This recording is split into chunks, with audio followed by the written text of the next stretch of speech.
তো hello' guys, কি খবৰ আপোনালোকৰ? আশা কৰোঁ সকলোৱে ভালেই। আকৌ এটি নতুন ভিডিঅ' লৈ আপোনালোকৰ মাজলৈ আহি গ'লোঁ। আপোনালোকে হয়তো শুনিছে নিউজ আৰু ভিডিঅ'বোৰত দেখিছে মামাই কৈ থকা যে আছাম পুলিচ ABUB কামাণ্ডো পদ বঢ়াই দিয়া হ'ব এন কোৱা শুনিছে। আৰু বাহিলেতো ভালেই কথা, আমাৰে নিজৰে ভাল, সকলোৱে পাওক যাতে চাকৰিটো। আৰু মোৰ ভালদৰে নাই হোৱা প্ৰেক্টিচ, কাৰণ মোৰ টাইমিং ভাল নহয় ৰানিঙৰ, আৰু মই ৰিটাৰ্ণৰ কাৰণে সিমান চায়ো থকা নাই। চ' সেইকাৰণে জানো কি হ'ব নাজানো।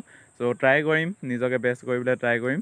এতিয়া হয়তো ক'ব ক'ত কিমান পষ্ট ওলালে আমি কেনেকৈ জানিম? সেইটো হয়তো এডমিট ওলোৱা আগতে সেইটো অফিচিয়েল ন'টিচ মাৰিব, ক'ত কিমান ওলালে পষ্ট, ক'ত কামাণ্ডোত কিমান বাঢ়িলে পষ্ট, ABUB কিমানটো পষ্ট বাঢ়িলে, সেইটো আমি অফিচিয়েল ন'টিচ মাৰিলেহে গম পাম। হয়তো এডমিট ওলোৱা আগতে সেইটো অফিচিয়েল ন'টিচ মাৰিবও পাৰে।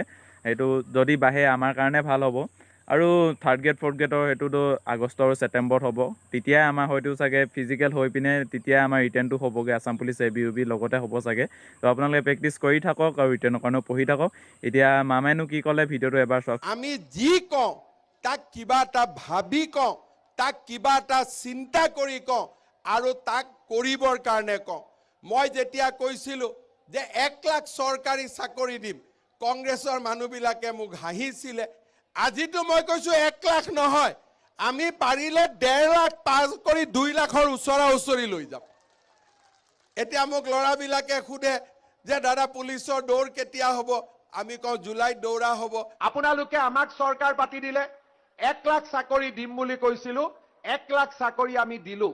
আজিৰ সভাত আমি ঘোষণা কৰিছোঁ যে আৰু 50,000 চাকৰি আমাৰ যুৱক যুৱতীসকলৰ বাবে আমি খুলি দিম। মই য'তে যাওঁ মোক কয় দাদা কামাণ্ডোৰ পোষ্ট অলপ বঢ়াই দিয়ক, পুলিচৰ পোষ্ট অলপ বঢ়াই দিয়ক। আজি বঢ়াই দিলো, যা বঢ়াই দিব লাগিব, যাতে আমাৰ টকা নিদিয়াকৈ দুখীয়া দৰিদ্ৰ মানুহে চৰকাৰী চাকৰি পাব পাৰে। তো আজিলৈ ইমানেই। যদি চেনেলটো ছাবস্ক্ৰাইব কৰা নাই, ছাবস্ক্ৰাইব কৰি ল'ব, আৰু এনেধৰণে আপডেট দি যাম। আজিলৈ ইমানেই। তো সকলোৱে প্ৰেক্টিচ কৰি থাকক। আকৌ এটা নেক্সট ভিডিঅ' লৈ আপোনালোকৰ মাজলৈ আহিম। Bye bye.